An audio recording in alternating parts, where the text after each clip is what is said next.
Внесение изменений в пенсионное законодательство обсудили сегодня на публичных слушаниях, куда были приглашены депутаты Госдумы Галина Данчикова, исполняющая обязанности заместителя председателя правительства Якутии Ольга Балабкина, представители министерств и общественность города Якутска.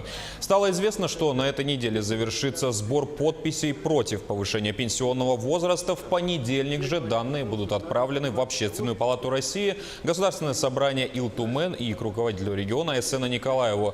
В свою очередь Галина Данчикова отметила, что количество пенсионеров в России увеличивается, а трудоспособное население, наоборот, уменьшается. На сегодняшний день количество пенсионеров составляет 45,5%.